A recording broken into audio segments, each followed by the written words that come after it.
আসসালামু আলাইকুম রহমতুল্লাহ। প্রিয় দর্শক, ব্রেকিং নিউজ। প্রথম আলো পত্রিকার অফিসের সামনে বিক্ষোভরত আন্দোলনরত ছাত্র জনতার উপরে পুলিশি লাঠিচার্জ। এই লাঠিচার্জে অনেক ভাইরা আহত হয়েছেন, ছত্রভঙ্গ হয়ে গিয়েছেন। প্রথম আলো পত্রিকার অফিসের সামনে এখন হাহাকার, পুলিশ মোতায়েন আছে, একদম ফাঁকা। রান্নাবান্না করতেছিল, গরুর গোস্ত রান্নাবান্না হচ্ছিল, গরু জবাই করে এখানে প্রথম আলো এবং ডেইলি স্টারকে কবর দেওয়া হবে। আসলে এই ধরনের দিক নির্দেশনা কে দিয়েছিল অনেকে হয়তো জানেন না। মূলত ওইখানে আমরা বিক্ষোভরত যেসব ছাত্র জনতা যারা ছিলেন তাদের মধ্যে একজন ভাইকে আমরা বলতে শুনেছি মাইকিং করতে। তিনি বলেছেন যে অনলাইন অ্যাক্টিভিস্ট পিনাকি ভট্টাচারী এবং সাংবাদিক ইলিয়াস হোসেন ভাই তাদের নির্দেশনায় সবাই ওখানে সমবেত হয় এবং প্রথম আলো ডেইলি স্টারের বিরুদ্ধে তারা আন্দোলন করে, সংগ্রাম করে এবং প্রথম আলোকে বাংলাদেশের মাটি থেকে বয়কট করতে হবে, তাদেরকে বাতিল করতে হবে, তাদেরকে উৎখাত করতে হবে, প্রথম আলো বয়কট করতে হবে। প্রিয় দর্শক, প্রথম আলো বাংলাদেশের যত গণমাধ্যম আছে বড় এবং অনলাইন সব দিক দিয়ে মানে একটা বড় নিউজ পোর্টাল, এবং এদের বিচরণ, এদের দখলদারিত্ব অনেক বাংলাদেশের মাটিতে। এরা অনেক অপকর্ম করেছে, অনেক নাটক সৃষ্টি করেছে। বিগত দিনে তারা স্বৈরশাসক খুনি হাসিনাকে অনেক সহযোগিতা করেছে, বিভিন্নভাবে জঙ্গি নাটক সাজিয়েছে, ডেইলি স্টারও জঙ্গি নাটক সাজিয়েছে, আলেমুল আমাদের হামলা মামলা, যারাই মানে ভারত বিরোধী ছিল। ডেইলি স্টার মূলত হচ্ছে ভারতের একটি রয়ের এজেন্ডা এবং ভারতের মোদির রয়ের এজেন্ডা বাস্তবায়ন করতে চায় বাংলাদেশে, দালাল আর কি। তো তারা বিভিন্ন সময় সরকারকে সহযোগিতা করেছে, আবার অসহযোগিতাও করেছে। আপনারা লাস্টের দিকে দেখেছেন প্রথম আলোর বিরুদ্ধে কিন্তু শেখ হাসিনা খেপে গিয়েছিলেন। প্রথম আলোর বিরুদ্ধে তিনি আপনার সংসদেও কথা বলেছিলেন, মনে আছে আপনাদের? হ্যাঁ। তো এই প্রথম আলো আসলে কি বলবো, তারা একবার পক্ষে যায় একবার বিপক্ষে যায়, তাদের কার্যক্রমগুলো একটু ভিন্ন রকমের। জামাতের বিরুদ্ধেও তারা অনেক অপপ্রচার চালিয়েছে।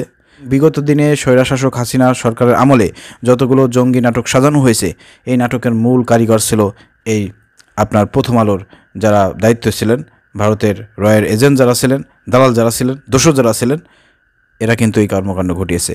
বাংলাদেশের যেসব আলেমুলামারা তারা আপনার ভারতের বিরুদ্ধে কথা বলতো, ভারতের আগ্রাসনের বিরুদ্ধে কথা বলতো, তাদেরকে ধরেন যে জঙ্গি সাজিয়ে জঙ্গি নাটকের মাধ্যমে তাদেরকে গ্রেপ্তার করে দিনের পর দিন তাদেরকে বছরের পর বছর তাদেরকে জেলখানার মধ্যে আবদ্ধ করে রেখেছে।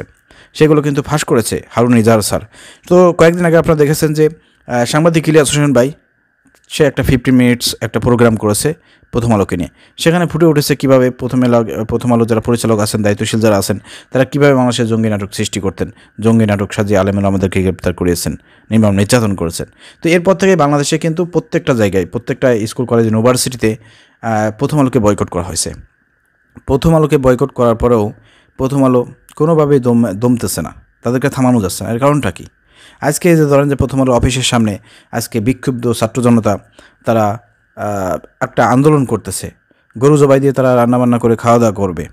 কিন্তু দেখেন এখানে পুলিশ প্রশাসন কী করলো, আসে কী পরিমাণ তাদের উপর নির্যাতন করলো, তাদের উপর হামলা করেছে, অনেকে আহত করেছে। এই পুলিশ কারা? পুলিশ কিন্তু আবারও সেই স্বৈরশাসকের মানে রূপে ধারণ করতেছে। তো এটা আমরা আশা করি নাই যে এই ছাত্র জনতা এই প্রথম আলোর বিরুদ্ধে যারা দাঁড়িয়েছে, এখানে যারা আন্দোলন করতেছে, তাদের উপর এভাবে পুলিশ লাঠিচার্জ করবে। আসলে এটা তদন্ত করা দরকার, এ বিষয়টা দেখা দরকার যে এই পুলিশ কারা, কোথা থেকে এসেছে, এদেরকে কে নির্দেশনা দিল। আপনারা তো আসতে পারতেন, এখানে আসে বোঝাই টোজাই বলে তাদেরকে এখান থেকে সরাই দিতে পারতেন, অথবা তারা এখানে যে আন্দোলনটা করতেছে আপনারা সুন্দরভাবে প্রথম আলোর অফিসটা আপনারা সুরক্ষা দিতেন, সিকিউরিটি দায়িত্ব পালন করতেন, এবং এখানে যারা আন্দোলন করতেছে তারা এখানে আন্দোলনও করতো, গরু জবাই দিয়ে রান্নাবান্না করে খাওয়া দাওয়া করে চলে যাইতো, রাতভর তো এখানে থাকতো না। তাহলে আপনারা কেন এখানে এসে আপনারা এইভাবে লাঠিচার্জ করলেন? তার মানে বুঝতে হবে এখন পুলিশ প্রশাসনের বিভিন্ন পয়েন্টে পয়েন্টে ভারতীয় রয়ের এজেন্ট, দালাল, ভারতীয় দোসররা এখনও বসে আছে, যাদের দিক নির্দেশনায় প্রথম আলোর অফিসের সামনে যখন বিক্ষুব্ধ ছাত্র জনতা আন্দোলন করেছে, তখনই তাদের নির্দেশনায় পুলিশ এসেছে এবং এদের উপরে হামলা করেছে। এটা খতিয়ে দেখা দরকার, কারা করেছে, কার নির্দেশনায় এটা হয়েছে। এটা কি ডক্টর ইউনূসের নির্দেশনা হয়েছে, হাসিব নজরুলের নির্দেশনা হয়েছে, নাকি বর্তমান যারা পুলিশ প্রধান আছে তাদের নির্দেশনা হচ্ছে? তাহলে কি আমরা কি এখন সংস্কার করতে পারি নাই? পুলিশ প্রশাসনকে কি সংস্কার করতে পারি নাই? তাহলে আন্দোলনের বিপক্ষে কেন তারা আছে পুলিশ? এই পুলিশ দীর্ঘ 15টি বছর ধরে যেভাবে মানুষের উপর নির্যাতন করেছে, যেভাবে তারা ফ্যাসিবাদের দোষর হিসেবে কাজ করছে, তারা কি এই বর্তমান ইউনূস সরকারের দোষর হিসেবে কাজ করতে চায়? তারা আসলে আমার কাছে মনে হচ্ছে ইউনূস সরকারের ভাবমূর্তি নষ্ট করতে চায়। এটা ডক্টর ইউনূসের কোনো নির্দেশ না। এরা হচ্ছে ভারতীয় দোসর, ভারতীয় দালালরা পুলিশ প্রশাসনের মধ্যে এতদিন যারা ছিল এখনও তারা আছে, তাদেরকে আইডেন্টিফাই করা হচ্ছে না। এই যে এইসব ভিডিও দেখে দেখে যারা এখানে আক্রমণটা করেছে, নির্দেশ দিয়েছে কারা, এগুলো তদন্ত করে বের করে এদেরকে বরখাস্ত করতে হবে। এইসব জায়গায় দেশপ্রেমিক যেসব ছাত্র জনতা আছে, যেসব ছাত্র ভাইয়েরা এতদিনে যে বেকার অবস্থায় পড়ে আছে, বিভিন্ন কলেজ বিশ্ববিদ্যালয়ে পড়ালেখা করে গ্র্যাজুয়েশন শেষ করে বসে আছে, এদেরকে চাকরির সুযোগ করে দেন। বেশিরভাগ পুলিশকে আপনার বাতিল করে দেন, কারণ ওই পূর্বের পুলিশ থাকলে পরে আপনার দেশে ভালো কোনো কিছু করতে পারবেন না। এই ইউনূস সরকার বিপদে পড়ে যাচ্ছে, আমি দেখতে পাচ্ছি বিপদে পড়ে যাচ্ছে। এখানে আপনি মানে এই সরকারকে আপনি টিকে রাখতে পারবেন না। সামনে দেখবেন যে ছাত্রদের মধ্যে এখন কিন্তু মারামারি সংঘর্ষ লেগে গেছে। বৈষম্য বিরোধী ছাত্রদের মধ্যে দুই দল গ্রুপ সৃষ্টি হয়েছে। মানে তারেক রহমান যেটা বলেছে, নির্বাচন যত লেট হবে তত দেশের পরিবেশ পরিস্থিতি ঘোলাটে হয়ে যাবে। এ সরকার মানুষের কাছে গ্রহণযোগ্যতা হারায় ফেলবে। সেই দিকে কিন্তু দেশ যাচ্ছে। দেশের বিভিন্ন পয়েন্টে পয়েন্টে কিন্তু এই ধরনের ক্ষত আমরা দেখতে পাচ্ছি।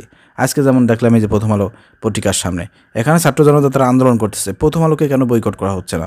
প্রথম আলো সবাইকে বয়কট করতে হবে, প্রথম আলোকে কেন বাদ করা হচ্ছে না? আরে ভাই, এতদিন সরকার যারা তোষমাদি করেছে এবং যারা মিথ্যা নিউজ অপপ্রচার চালিয়েছে ভারতের ইশারায়, সেসব পত্রিকা এখনও কেন এই পত্রিকার এখনও সংস্কার করা হচ্ছে না? কেন এসব দালাল টিভি চ্যানেলকে বন্ধ করে দেওয়া হচ্ছে না? কেন দেওয়া হচ্ছে না? এগুলো ব্যর্থতা, ইউনূস সরকারের ব্যর্থতা, এবং এই সরকার ব্যর্থ হবে সেটা আমি দেখতে পাচ্ছি। এই সরকারকে বলবো, আপনাদের দেশ পরিচালনা করার ক্ষমতা আপনাদের হয় নাই, কারণ আপনার বিপ্লবী সরকার না। কারণ যাদেরকে উপদেষ্টা বানিয়েছেন তারা মূলত এই বিপ্লবের স্পিরিট ধারণ করতেছে না। বিপ্লবের স্পিরিট ধারণ করে এরকমের ব্যক্তি সার্জিস আলম, হাসানাত আবদুল্লাহ সহ বাংলাদেশে আরও যত সমন্বয়ক আছে, বিভিন্ন বিশ্ববিদ্যালয়ে যারা ওই টার্নিং সময়ে যারা নেতৃত্ব দিয়েছে, তাদেরকে উপদেষ্টা পর্যায়ে আনতে হবে এবং তাহলে সংস্কার সম্ভব। এইসব যারা আন্দোলনে ছিল না, যারা কখনো মানে কি বলবো এই সরকারের রোশনাল পড়ে নাই, সেসব চাটুকার দালালদেরকে, বাটপারদেরকে আপনারা উপদেষ্টা বানায় সংস্কার করতে চান? পারবেন না, সম্ভব না। দেশ সংস্কার করার জন্য আগে সর্বপ্রথম এই নিউজ পেপার সংস্কার করতে হবে, এই কাগজপত্র সংস্কার করতে হবে। এর জন্য আমি মনে করি যে পিনাকিরে দায়িত্ব দিতে হবে, সাংবাদিক ইলিয়াসকে দায়িত্ব দিতে হবে। তাদের সমস্ত মামলা খারিজ করে দিয়ে তাদেরকে বিদেশ থেকে দেশে নিয়ে এসে উপদেষ্টা পর্যায়ে বসায় দেন। দেখেন বাংলাদেশে তারা পত্রিকা বলেন, নিউজ বলেন, যেখানে যে দালাল আছে ভারতের, সব উৎখাত করে দেবে, সব বাতিল করে দেবে। এখানে আমি খেয়াল করলাম যে এখানে কিছু মাদ্রাসার ভাইয়েরা ছিল, যারা দাড়ি টুপি জুব্বা পরা, এইসব ভাইদের উপর আক্রমণ করা হয়েছে, অমানসিকভাবে তাদের উপর নির্যাতন করা হয়েছে। এই সাহসটা পুলিশ প্রশাসন কোথায় পাইল? পুলিশ প্রশাসনকে জবাব দিতে হবে। আমি বলতে চাই, এখানে ছাত্র জনতার উপর হামলার জন্য আমি মনে করি বৈষম্য বিরোধী ছাত্র আন্দোলনকে জেগে উঠতে হবে, তাদেরকে প্রতিশোধ নিতে হবে। যেসব পুলিশ প্রশাসন এখানে এই ধরনের মানে ঘৃণিত কাজ করেছে, তাদের বিরুদ্ধে ব্যবস্থা নেওয়ার জন্য আপনাদেরকে আন্দোলন গড়ে তুলতে হবে। এবং এই আন্দোলনে আমি মনে করি যে হাসিব নাইক যারা আছে উপদেষ্টা পর্যায়ে, আপনারা এই বিষয়টা দেখেন যে কারা এই কাজটি করলো। অবশ্যই আপনার বিপদে পড়ে যাবেন। আপনার দেশটা কিন্তু ভিন্ন দিকে প্রবাহিত হচ্ছে, আপনারা কিন্তু খেয়াল রাখতেছেন না। অন্য সংস্কার করতে গিয়ে কিন্তু অন্যদিকে কিন্তু ষড়যন্ত্র হচ্ছে। এই ষড়যন্ত্র কারা করতেছে এ বিষয়ে আপনাদের খেয়াল রাখতে হবে, নাহলে কিন্তু বিপ্লব কিন্তু ব্যর্থ হয়ে যাবে। আশা করি বুঝতে পারছেন। ধন্যবাদ। আসসালামু আলাইকুম রহমতুল্লাহ।